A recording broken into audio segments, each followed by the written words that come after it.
Hi, this is New Time on Silkway TV. Assalomu alaykum. Silkway telekanali efirida New Time dasturi. Biz Qozog'iston va Markaziy Osiyoda yuz bergan haftaning eng muhim voqealari to'g'risida hikoya qilamiz. E'tibor markazida siyosat, iqtisod, madaniy hayot, shuningdek nufuzli mahalliy va xalqaro ekspertlar fikrlari. Men Nurbek Majjani va bugun efirda Washingtonda Qosim-Jo'mart To'qayev Markaziy Osiyo yetakchilari bilan birga mintaqaning Amerika bilan hamkorligining yangi bosqichini ochib beruvchi S5+1 sammiti AQSh prezidenti bilan uchrashuvda qatnashdi. Nyu-Yorkda siyosiy sensatsiya. 34 yoshli demokrat-sotsialist Zohran Mamdaniy shahar meri bo'ldi. Bu rezonansni hisobga olgan holda qanday xulosalar va tendensiyalar Markaziy Osiyo uchun dolzarb? AQSh va Xitoy o'rtasidagi savdo bahslari ikkinchi planga o'tadi. Sun'iy intellekt sohasida birinchilik uchun kurash kuchaymoqda. Bu poygada kim peshqadam va undagi Qozog'istonning o'rni qayerda? We begin with the main political event of the week that took place in Washington, D.C. Presidents of the United States and Central Asian nations gathered for the C5+1 Leaders Summit, a meeting experts describe as a historic and defining. They say it marks a new stage in the evolving dialogue between the region and the U.S., underscoring Washington's renewed focus on Central Asia's economic development and security agenda. Kazakhstan's President Qosim-Jo'mart To'qayev was among the key participants. My colleague Erghali Ramazanov reports on the main outcomes. President To'qayev's visits to the United States are always marked by an intense schedule and substantive discussions, and this one was no exception. The visit began with a meeting with the founders of Kazakh IT startups entering global markets. The event brought together representatives of more than 20 companies with a combined valuation of $1.4 billion, demonstrating the rapid growth of Kazakhstan's tech ecosystem. These projects received strong recognition from the head of state, reaffirming the country's commitment to advancing technological innovation. The day continued with a series of high-level meetings with U.S. congressmen, senators and representatives of major American companies. Early negotiations and already tangible results for the benefit of Kazakhstan's development. A strategic partnership agreement worth $2.5 billion was signed with John Deere. The company plans to localize the production of agricultural machinery in our country in partnership with a domestic manufacturer. We highly value John Deere's leadership in agricultural innovation and technology. We are very much committed to having further cooperation and close links with your company. The record of our cooperation is quite positive. I just was updated that we have already purchased quite more than 2,000 John Deeres. So the plan is to buy 3,000 more. I would like to assure you that the government of Kazakhstan and personally, I as president of Kazakhstan will be absolutely positive to what you are doing in Kazakhstan. So the long-standing presence of John Deere on our market, I think that meets up our interests. This was followed by talks with U.S. President Donald Trump. Qosim-Jo'mart To'qayev expressed support for his peace initiatives, including the Route for International Peace and Prosperity, aimed at boosting connectivity through the Trans-Caspian Transport Corridor. In turn, President Trump reaffirmed Washington's commitment to expanding its strategic partnership with Kazakhstan. Our country has also announced its intention to join the Abraham Accords, a move aimed at contributing to dialogue, reducing confrontation, and supporting international law in line with the UN Charter. Accorda emphasized that this decision does not affect Kazakhstan's bilateral commitments with any state, but rather reflects the country's consistent multi-vector diplomacy in favor of peace and security. I just held a great call between Prime Minister Benjamin Netanyahu of Israel and President Qosim-Jo'mart To'qayev of Kazakhstan. Kazakhstan is the first country of my second term to join the Abraham Accords, the first of many. This is a major step forward in building bridges across the world. Today, more nations are lining up to embrace peace and prosperity through my Abraham Accords. We will soon announce a signing ceremony to make it official, and there are many more countries trying to join this club of strength. So much more to come in uniting countries for stability and growth. Real progress, real results. Blessed are the peacemakers. The highlight of the visit was the Central Asia United States Summit, where President To'qayev emphasized that the potential of economic cooperation between between Kazakhstan and the US across key sectors such as energy, critical minerals, industry, transport, finance, AI and education exceeds $500 billion. The head of our states invited American companies to take advantage of the unique opportunities available in Kazakhstan and assured investors of his full and personal support. I highly appreciate your unwavering support to advancing Kazakh-American multifaceted cooperation. As early as in your first term in the White House, our relations have been legally fixed as enhanced strategic partnership. The United States is the largest investor with over $100 billion in our economy as its perpetuum mobile. Our trade turnover has doubled in recent years and is approaching $5 billion. We cover almost 25% of America's domestic uranium demand. Kazakhstan has become a home country for 600 American companies. President Trump also hinted at visiting Kazakhstan in the future. This would make him the first American leader to do so. I think it's very possible that we'll do that. And I think all of those are very important items when you think of it. Right? It's, you never know from year to year. One becomes more important than the other, but they're all important. And your country has great natural resources and a great president, very great president.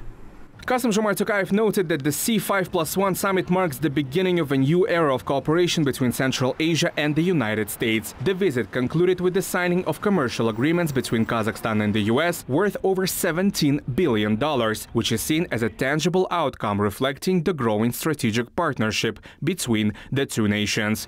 Yergali Ramazanule, New Time. At the C5+1 summit in Washington, Central Asia's growing role as a major transit hub took center stage, with Kazakhstan emerging as a key link in the Middle Corridor, viewed by the White House as a stable route.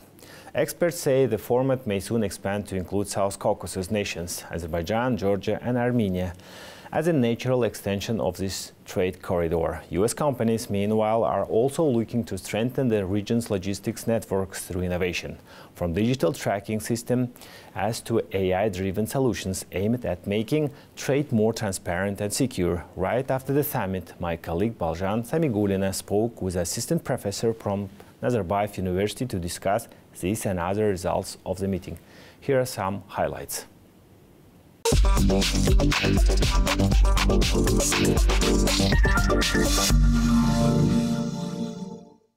Professor Nafi, thank you very much for joining us as we follow right now the immediate aftermath of the C5+1 meeting in Washington between the Central Asian leaders and American President Donald Trump. How do you think, with now new place of Central Asia in the foreign policy of the United States, do you think Central Asia function as an economic partner right now more with a geopolitical pivot for the United States? I think right now the U.S.'s main focus for Kazakhstan is definitely economics.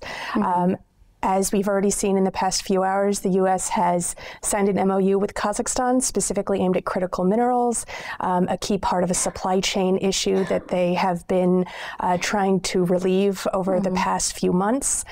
So I think they're really trying to push Kazakhstan into an economic push. Also with transportation issues, I know that the U.S. has already been involved a lot with working with Kazakhstan as in the more geopolitical sphere, but also as is trying to get goods from one place to the other and trying to make sure supply chains are working. So there's a really big push economically, both as a geopolitical economic partner, but also as a supply chain partner. Yes, now we have agreements reached up to $17 billion in different fields, including the critical raw materials. How do you think where these agreements will go on and how it will be impactful for Kazakhstan in particular? Well, it's definitely going to push more of the resource extraction part in Kazakhstan. We already foresaw this coming. The fact is the U.S. needs these materials, and I think the critical minerals are, at least for right now, going to be the main focus. However, there are agreements already in place with the U.S. and Kazakhstan in terms of digital interactions as well as for transportation and export of goods from the U.S. into Kazakhstan for things like trains and for freight industry. What next step do you think Washington will take in our region, especially during the presidency of Donald Trump? Well, I mean, there's still stuff going on this weekend, so I imagine there's going to be more talks in the area. I know there's more development in the area of transportation. There's the potential for the aviation industry. I think there's also a lot more digital that we're going to see. There's a lot more work. Amazon's invested now in Kazakhstan, and so there's an entire digital infrastructure that I know President Tokayev is pushing very, very hard these days, and I think Washington is very receptive to it in some of their ideas, and so I think you might see the potential for more work in terms of, Kazakhstan wants to build a center for data and AI, and I think that Washington's going to play a big role in sort of training and helping development here, and it's going to also help the U.S. So I feel like that's going to be the other big area. So critical minerals and digital spaces, as well as transportation, but I wouldn't really call that a new space that the U.S. has been involved in Kazakhstan. If to look at the results of this summit as well as two side meetings between President Trump and President Tokayev, I think it's a quite win-win for both sides. And how would you highlight the results of these meetings in Washington right now? What's the biggest diplomatic win for Kazakhstan? I think this is a win for Kazakhstan's ability to keep their critical mineral industry spread out across countries. It's a big win for a country that's looking to invest a lot of money and to take a lot of money and to pay a lot of money to Kazakhstan for these minerals. So there's a lot of benefits that Kazakhstan's going to take from it. So I think for Kazakhstan, they're like, this is a great opportunity to build a relationship that may have been seen as kind of waning since, previously was strongly security related with most of the economic reliance on the Tengiz-Chevroil deal. And so this is rebuilding back up those economic relationships. The U.S. had fallen out of top #1 investment in Kazakhstan over the last couple years. And I foresee that Kazakhstan sees this as a win, as growing that relationship, having this, you have U.S., you have Europe, have China, as well as Russia, who's been a long-term partner of the country. So for Kazakhstan's long-term foreign policy goals and economic goals, I think this was definitely a win. The U.S. also sees it as a win in being able to collect the critical minerals that they're in need of to deal with these long-term supply chain issues that they foresee coming in the near future. So this is all around, a win-win situation for both countries. But I feel like Kazakhstan, if everything comes to plan and that we're already seeing these deals happen, I think in the long term, Kazakhstan has a lot of potential to gain from this relationship. Kazakh, as well as American officials, including Secretary of State Marco Rubio, said that this is a new era of relations between the U.S. and Kazakhstan, as well as Central Asia. But there is still a banning amendment still going on toward Kazakhstan. How do you think it will be cancelled in American Senate soon? Well, with this growing relationship, I think there's the potential to see it canceled. This is actually not the first time it's come up. This is, it's happened. There has been proposals. Yeah, there's been proposals multiple times. I think there's a realization that some of these sort of older policies based on historical relations are long overdue to be repealed. So, and there's also there's a new understanding and a new of both Kazakhstan and maybe the Central Asian region as a whole. So I think we're going to see those shifts happen. And hopefully from this, we're going to see that repealed finally. Yes, last but not least, now analysts suggest if Donald Trump will be coming to Kazakhstan with his visit. Do you think that's going to happen? Well, we'll see. I would be very interested to see him actually come to Kazakhstan. I think this leads to a lot of potential. Like I said, the U.S. has a great need for these critical minerals. And if this relationship grows the way it is and they do what Trump wants him to do, it's very possible he might make a trip here in order to really solidify this growing relationship. Thank you very much, Professor Nafi, for joining us. Thank you.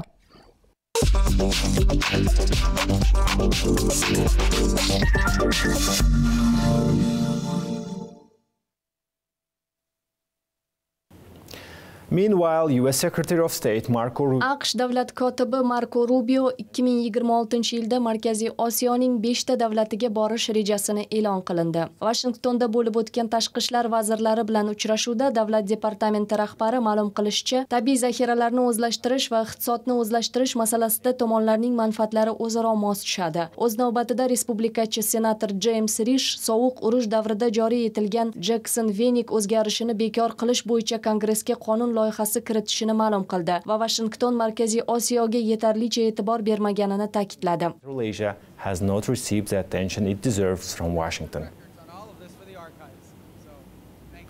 Our national interests are aligned. From our perspective, we are... Milliy manfaatlarimiz o'zaro mos keladi. Biz Amerika innovatsiyalari, biznesi, mahsulotlari yangi bozorlarga chiqishini istaymiz. Bu mamlakatlar o'rtasidagi aloqani mustahkamlaydi. Siz o'z zaxiralaringizni, inson salohiyatini ham, yaratuvchi millatingiz barqaror rivojlanishi va iqtisodini diversifikatsiya qilishi uchun bergan tabiiy boyliklarni ham ishlatmoqchisiz. Menimcha bu uchrashuv munosabatlar mustahkamlanishidagi yangi davr boshlanishini ko'rsatadi.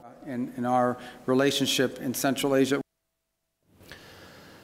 Ушбу haftada Markaziy Osiyo davlatlari tashqi siyosiy faoliyatini kuchaytirdi. Washingtondagi S5+1 sammitida qatnashish mintaqa tashqarisidagi hamkorlikni kengaytirish sari qo'yilgan navbatdagi qadam bo'ldi. Haftaning asosiy voqealari to'g'risida siyosiy analitik O'zet Shegirbayev hikoya qiladi.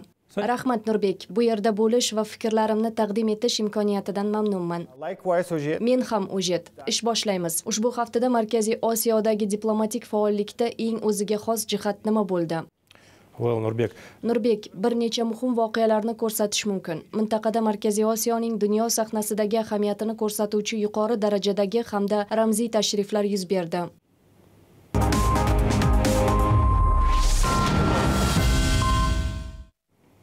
So, the Central Asian countries continue to actively develop the Central Asia Plus cooperation format. Earlier in this week, the Chinese city of Qingdao hosted the second meeting of the Central Asia. Mintaqa davlatlari Markaziy Osiyo plus formatida aloqalarni faol rivojlantirishda davom etyapti. Ushbu haftada Qingdaoda yuqori sifatli rivojlanish orqali umumiy modernizatsiyaga ko'mak berish, siyosiy partiyalar harakatda mavzusi ostida Xitoy Markaziy Osiyo partiyalar muloqoti ikkinchi yig'ilishi o'tkazildi. Unda jami 150 tacha odam, shu jumladan mintaqaning 5 ta davlati, Xitoydagi 20 tadan ziyod siyosiy partiya yetakchilari qatnashdi. Muhokama qilingan asosiy masalalardan biri ekologik boshqaruv. Ishtirokchilar ta'kidlashicha, bugungi kunda birorta davlat ekologik chorlovlarni yakka o'zi hal qila olmaydi. Muammo chegaralanmagani sababli muvofiqlashtirilgan qo'shma harakatlar talab qiladi. Tajriba almashish va jamoaviy yechimlar topishga alohida e'tibor qaratildi. Bu esa hamma narsa o'zaro bog'langan dunyoda juda muhim. Yashil iqtisodni rivojlantirish masalasi ham e'tibor markazidan o'rin oldi. Ta'kidlash lozimki, ichki siyosiy va mintaqaviy hamkorlikdan tashqari Markaziy Osiyo plus Xitoy formati eng mukammal aloqa mexanizmlaridan biriga aylanyapti. 2024-yil mart oyida Sian shahrida bu format kotibiyati ochildi. Bugungi kunda savdo, huquqiy masalalar, boshqa yo'nalishlarda muzokaralar muntazam o'tkazilyapti. Those focused on trade and legal cooperation are now held on a regular basis. Ahead of the C5+1 summit with the United States, the leaders of Central Asian countries participated in a series of major... AQSh bilan o'tkaziladigan S5+1 sammiti arafasida Markaziy Osiyo davlatlari yetakchilari qator xalqaro anjumanlarda bo'lishdi. O'zbekiston prezidenti Shavkat Mirziyoyev Dohadagi ijtimoiy taraqqiyot butun jahon sammitiga bordi. Anjumanda u global ijtimoiy adolat jamg'armasi yaratishni taklif qildi. Undagi mexanizmlar qashshoqlikka qarshi kurashda yordam beradi. Mirziyoyev ta'kidlashicha, O'zbekiston qashshoqlik darajasini 35% dan 6,6% gacha tushirdi. Bu yo'nalishdagi islohotlar davom etyapti. Prezident global ijtimoiy muammolarni hal etishda xalqaro hamkorlikni yo'lga qo'yish, ishsizlikni bartaraf etish uchun zamonaviy vositalardan foydalanish zarurligiga urg'u berdi. Uning fikricha, yuqori texnologiyalar va sun'iy intellektning rivojlanishi millionlab ish o'rinlari yo'qolishiga olib keladi. Ishchi xizmatchilarni qo'llab-quvvatlash uchun hukumatlar, biznes va fuqaroviy jamiyat tig'iz mehnat qiladigan vaqt keldi. Bundan tashqari Mirziyoyev ocharchilik va qashshoqlikka qarshi kurash global alyansining navbatdagi forumini O'zbekiston hududida o'tkazishni taklif qildi. Uzbekistan proposed to hold the next global alliance forum on combating hunger and poverty in Uzbekistan. Continuing with the World Summit on Social Development, President of Tajikistan, Mr. Emomali Rahmon, also took part in this event. Ijtimoiy rivojlanish dunyo sammitida Tojikiston prezidenti ham qatnashdi. Emomali Rahmon o'z nutqida ijtimoiy farovonlik, tinchlik, barqaror rivojlanish asosi ekanligini ta'kidladi. U mamlakatida 2040-yilgacha mo'ljallangan ijtimoiy sohani mustahkamlashga qaratilgan aholini ijtimoiy muhofaza qilishni rivojlantirish milliy strategiyasi ro'yobga chiqarilyapti. Tojikiston yetakchisi zaif mamlakatlarning moliya olish imkoniyatlarini yaxshilash uchun keskin choralar zarurligini ta'kidladi. Shu jumladan iqlim o'zgarishi bilan bog'liq ijtimoiy xizmatlarga loyihalarni barqaror moliyalashni ta'minlash zarur. Sammit doirasida u Qatar amiri va yirik kompaniyalar vakillari bilan muloqotda bo'ldi. Tomonlar Tojikiston gidroenergetikasiga Qatar investitsiyalarini olib kelish, terimni rivojlantirish, mehnat migratsiyasi, madaniyat, fan, ta'lim va turizm sohalarida hamkorlik qilish masalasini muhokama qildi. Shuningdek, Emomali Rahmon Pokiston prezidenti Asif Ali Zardoriy bilan uchrashdi. Davlat boshchilari ikki tomonlama hamkorlikni mustahkamlash uchun strategik muloqot kengashi tuzishga qaror qildi. Development of a strategic partnership and agreed to establish a strategic dialogue council to strengthen bilateral cooperation. Meanwhile, President of Kyrgyzstan, Mr. Sadir Japarov, made an official visit to the... Ayni vaqtda Qirg'iziston prezidenti Sadir Japarov ushbu haftada prezident Abdul Fattoh as-Sisining rasmiy taklifiga ko'ra Misrga rasmiy tashrif bilan bordi. Yetakchilarning ikki tomonlama hamkorlikning dolzarb vazifalarini, mintaqa va xalqaro masalalarni muhokama qildi. Uchrashuv yakuniga ko'ra iqtisod, qishloq xo'jaligi, investitsiyalar, energetika va sog'liqni saqlash bo'yicha qator shartnomalar imzoladi. Ular Qirg'iziston-Misr munosabatlarini rivojlantirishga poydevor bo'ladi. Bu ikki davlat o'rtasida yuz bergan munosabatlar tarixidagi birinchi rasmiy tashrif. The first official visit to Egypt in the history of Kyrgyz-Egyptian relations. At the same time, Tajikistan is becoming a venue for a contest of the brightest young minds in mass. Tojikiston ayni vaqtda eng iqtidorli va hisobga chaqqon o'quvchilar bellashishi uchun o'z hududidan maydoncha ajratdi. 5-10 noyabr kunlari Dushanbeda Umar Xayyom nomli matematika va informatika xalqaro olimpiadasi o'tkaziladi va unda Yevrosiyo materigi davlatlaridan o'quvchilar ishtirok etadi. Olimpiadaga algebra, astronomiya va falsafa rivojiga katta hissa qo'shgan dunyoga mashhur olim, faylasuf, shoir va mutafakkir nomi berilgan. Algebra, astronomy and philosophy. Bugungisi shu Nurbek, yana sizga so'z beraman. Bu hafta voqealari obzori uchun rahmat Ojet. Bir necha soniyalardan so'ng boshqa yangiliklarga qaytamiz.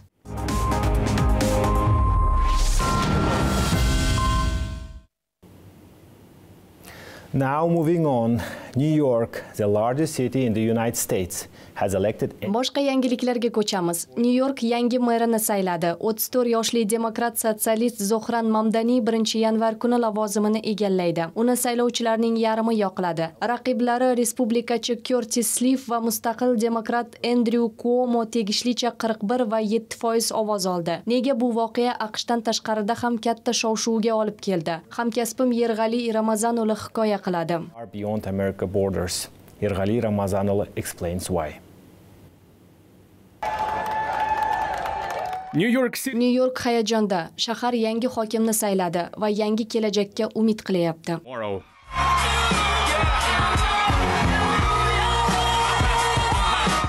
2026 will mark a new era in the biggest city in the state. 2026-yil AQShdagi eng yirik shahar New York uchun yangi davrning debochasi bo'lishi mumkin. Demokratiya partiyadagi va Amerika siyosatidagi yangi nom Zohran Mamdani unga rahbarlik qiladi. Ugandalik fuqaro 7 yoshida oilasi bilan New Yorkka ko'chib kelgan. Oradan 20 yil o'tgach fuqarolik olgan. Siyosatga kirib borgunicha Mamdani Queensda ijtimoiy maslahatchi bo'lgan. Uyidan haydalish xavfi ostida qolganlarga yordam ko'rsatgan va shu davrda oddiy odamlar huquqlari uchun kurashishga qaror qilgan. Bundan tashqari u rap yo'nalishida ijod qiladi.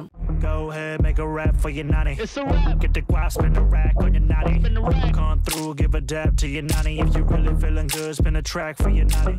In 2021, Mamdani became a member of the New York... 2021-yilda Zohran Mamdani 36-okrugdan New York shtati assambleyasiga a'zo bo'ldi. New York meri saylovida Demokratik partiya chap qanoti vakili sifatida g'alaba qozondi. U mustaqil nomzod sifatida chiqqan shtatning sobiq gubernatori Andrew Cuomo hamda respublikachi Curtis Sliffni ortda qoldirdi. Natijada Zohran Mamdani New York shtati tarixidagi birinchi hind asilli musulmon bo'ldi. Shuningdek, u so'nggi 100 yildagi eng yosh hokim. Amerika megapolisi yetakchisi 34 yoshda. O'zining g'alaba nutqida u Nyu-Yorkning rivojlanishiga hissa qo'shgan jamoatlarga minnatdorchilik bildirdi. Ular qatorida Markaziy Osiyodan borganlar ham bor. That keep New York thriving, among them Central Asian professionals.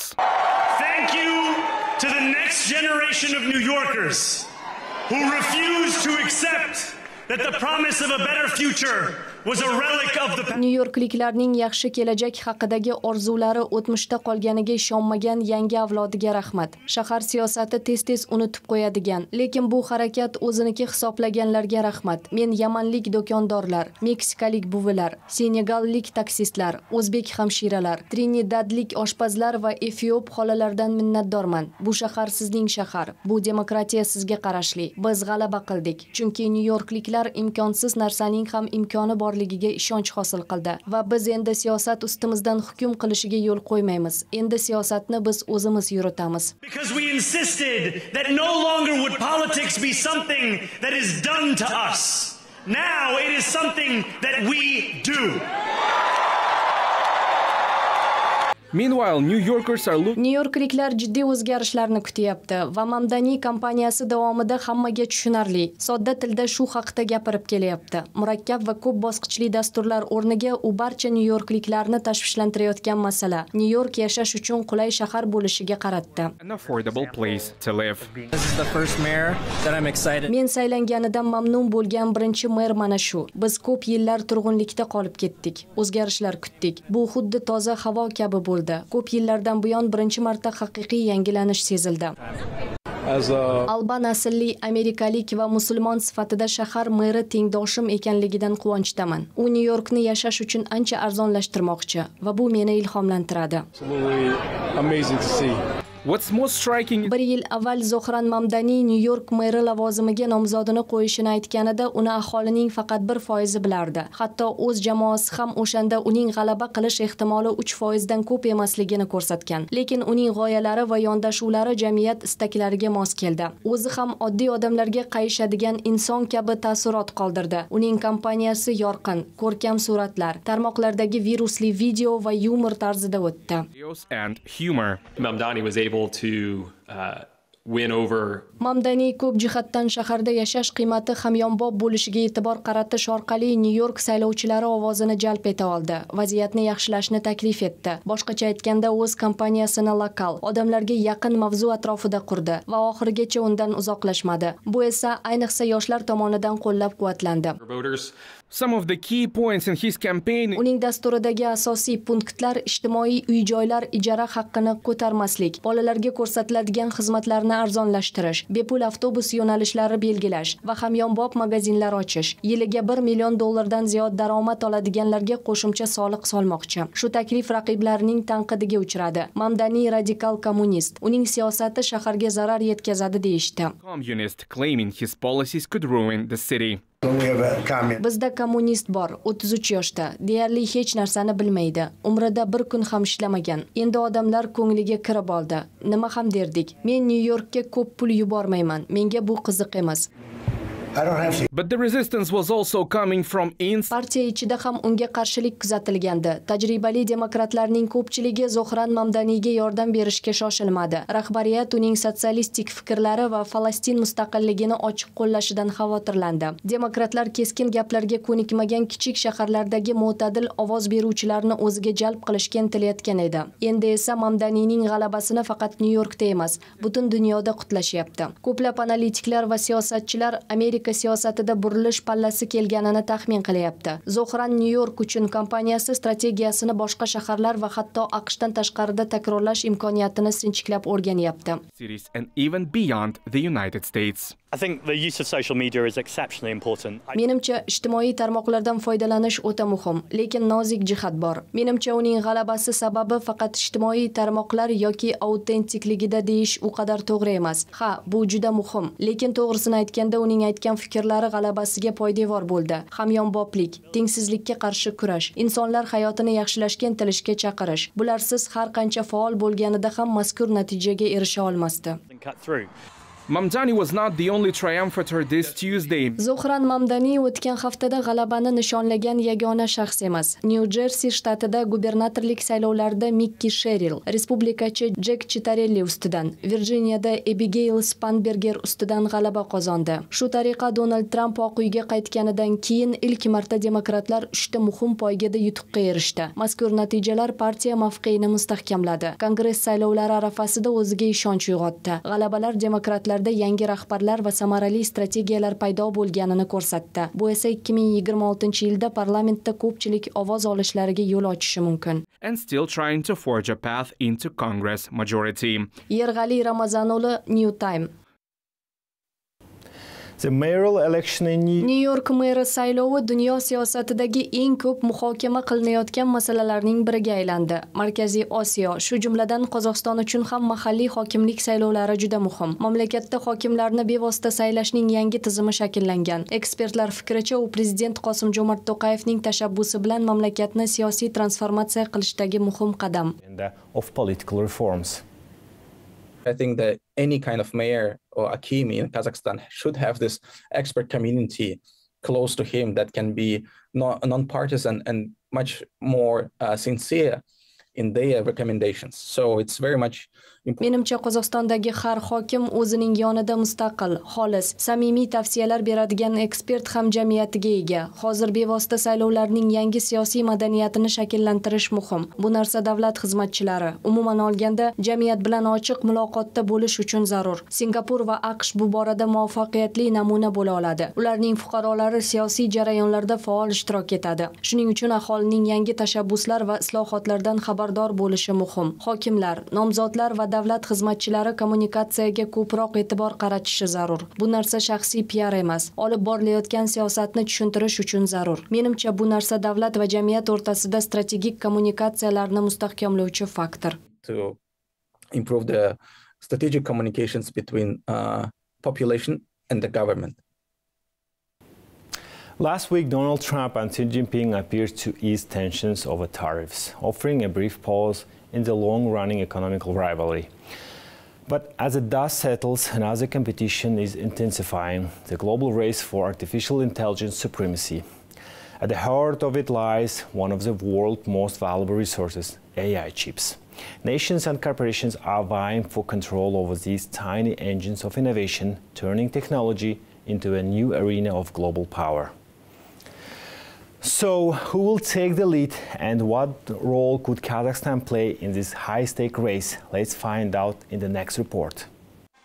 Chips are at the heart of every modern technology, from cars and computers to even refrigerators. But why do these tiny plates mean so much not only to engineers, but also to politicians? Because some of them can be produced only by one company in a specific factory in Taiwan, known as TSMC. Due to many factors that are happening in the political arena, Taiwanese production become critically important for the rest of the world, including AI leader US. And the numbers prove it. More than half of the last year's global semiconductor supply came from Taiwan's TSMC.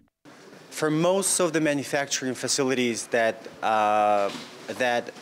American economy outsources, and those facilities are based in China, and mainly they are based in Taiwan, as opposed to China, who are building their own computational capacity. And as we are reading news and we're hearing news from different sources, they're localizing this manufacturing, within their own country.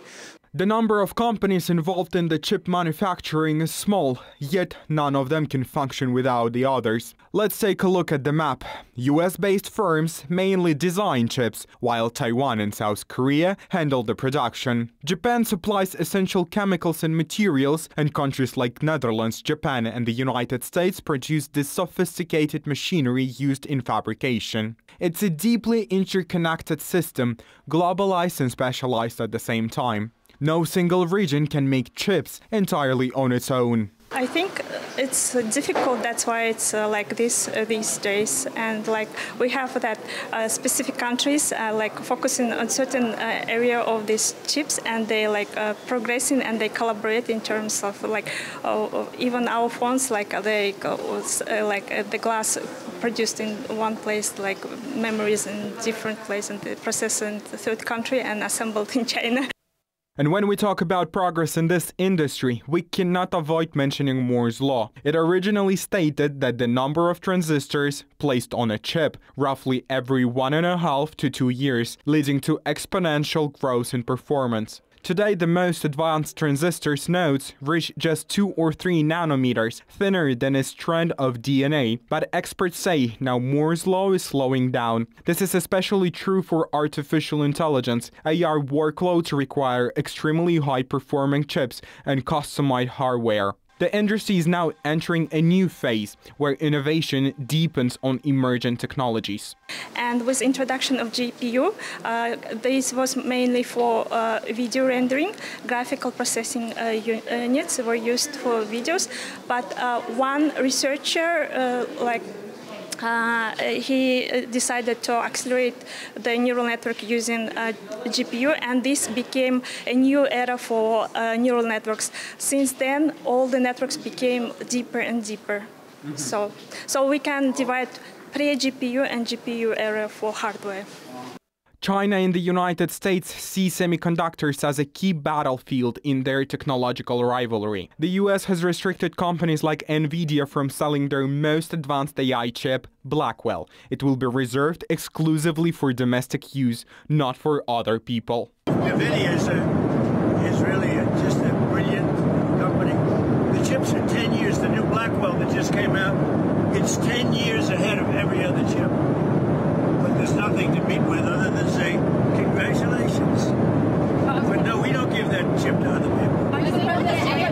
We don't give that chip to other people. Meanwhile, Kazakhstan is stepping deeper into the global AI race. The government is investing in research, supercomputing power, and local chip development. Just last month, the International Center for Artificial Intelligence opened its doors in Astana, a hub meant to unite scientists, startups, and industry. The supercomputer at Alam AI already operates on NVIDIA chips, and universities in Astana are testing their own prototype designs. On top of that, Kazakh scientists have developed a unique technology that accelerates microchip development, opening new possibilities for local production and shortening the period from concept to chip in hand. Ученые Назарбаев университета совместно с стартапом Texer AI. Scientists from Nazarbayev University, together with the startup Texer AI, have created the first Kazakhstani microchip. Another startup via Uniblock is also developing its own chip. In addition, a joint Kazakh-Chinese project for microchip production is now being launched in the city of Semey. Создается совместный казахстанско-китайский проект для производства этих микрочипов. To keep the momentum, experts believe Kazakhstan needs a long-term strategy. They suggest creating a national AI chips roadmap, a plan that would unite government, academia, and private companies, the way the United States and Europe already do. Only then, they say, the country can move from early prototypes to real mass production and secure its own place on a global AI industry. Almir Amirov, New Time.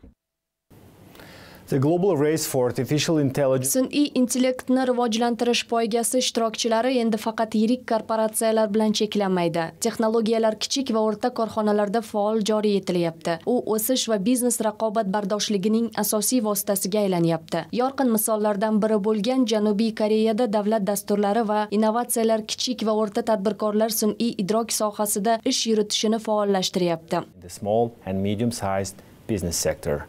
한국의 중소기업들은 주로 AI를 Small and medium-sized businesses in South Janubiy Koreyaning kichik va o'rta korxonalari sun'iy idrokdan ikki yo'nalishda ishlab chiqarish jarayonlarini avtomatlashtirish hamda mahsulot sotish uchun foydalanadi. Chunki marketing bunday tadbirkorlarning zaif nuqtasi. Sun'iy idrokdan foydalanishni kengaytirish uchun mamlakat hukumati yangi yordam dasturini ishga tushirdi. Koreyada Naver kompaniyasining Clover X maydonchasi ishlab turibdi. Davlat idoralari va tashkilotlari undan foydalanadi. Xususiy kompaniya kompaniyalar esa ChatGPT va boshqa xizmatlardan erkin foydalanadi. Private companies freely use ChatGPT and other AI platforms.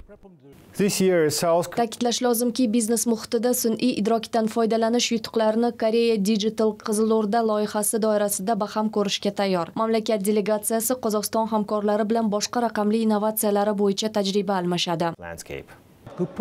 The goal of Digital Qizil O'rda project is to educate Digital Qizil O'rda loyihasi mahalliy tadbirkorlarga raqamli transformatsiya asoslarini o'rgatish niyatida. Ko'plab ayollar va yosh tadbirkorlar mikrobiznes sohasida bo'lgani uchun ular biznes jarayonlarini raqamlashtirishini, malakalarni rivojlantirishini istardik. Koreya 5 yildan buyon kichik va mikrobiznesni qo'llab-quvvatlashga qaratilgan raqamli transformatsiya siyosatini ro'yobga chiqaryapti. Men Qozog'istonning sun'iy idrok sohasidagi faoliyatidan xabardorman. U biznikiga ko'p jihatdan o'xshaydi. O'zaro tajriba almashish yangi yechimlarni birgalikda jadal ro'yobga chiqarish imkonini beradi. Successful experiences can create a joint opportunity for faster AI transformation.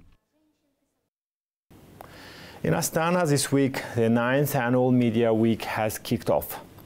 The forum traditionally brings together journalists. Qozog'istonda 9-chi Astana Media Week forumi davom etyapti. Bu turli davlatlardan jurnalistlar va ekspertlarni jamlaydigan eng yirik media maydoncha. Joriy yilda anjuman ommaviy axborot vositalari kelajagiga bag'ishlangan. Media missiyasi millatga xizmat shiori ostida o'tyapti. Asosiy muhokama mavzusi sun'iy intellekt. Ekspertlar ta'kidlashicha, neyrotarmoqlar jurnalistlar ishini yengillashtiradi, lekin inson ijodi o'rnini bosa olmaydi. Storytelling remains irreplaceable.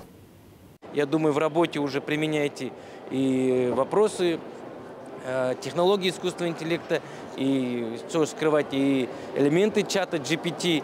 Но мы должны... Menimcha siz ham ishingizda sun'iy intellekt texnologiyalari va GPT chati elementlaridan foydalanasiz. Lekin plenar sessiyada aytganimiz kabi inson ruhini, jamiyatdagi aniq muammolar tadqiqotini hech narsa bosolmaydi. Jurnalistika, ziyolilarimiz ta'biri bilan aytsak, jamiyat va davlat o'rtasidagi oltin ko'prik bo'lishi, jamiyatning talab istaklarini aks ettirishi, ishonch qozonishi, eng muhimi yangi texnologiyalarni rivojlantirgan holda haqqoniylik va inson rivojlanishidagi dolzarblikni yo'qotmasligi zarur. Развитие новых технологий нам не нужно терять главные наши принципы. Это достоверность, актуальность и человеческое развитие. Ekspertlar fikricha, sun'iy idrok vositalari jurnalistlarga axborotlarni tezkorlik bilan topish, matn tuzishga yordam beradi, lekin statistikaga ko'ra neyrotarmoq bergan kontentning 20% noaniqlik bor. Technology still carries risks. If we use a simple logic, okay, it's not a kind of nuclear physics.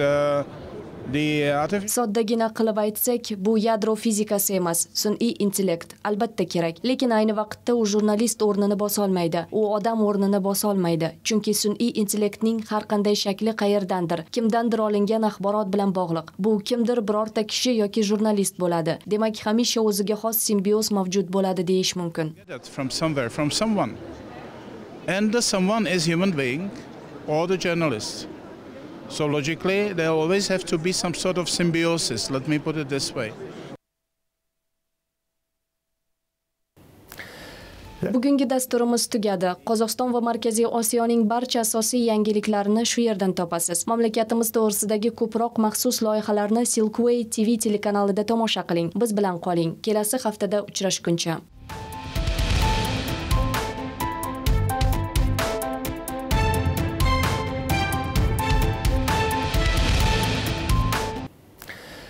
Bugungi dasturimiz tugadi. Qozog'iston va Markaziy Osiyoning barcha asosiy yangiliklarini shu yerdan topasiz. Mamlakatimiz to'g'risidagi ko'proq maxsus loyihalarni Silkway TV telekanalida tomosha qiling. Biz bilan qoling. Kelasi haftada uchrashguncha.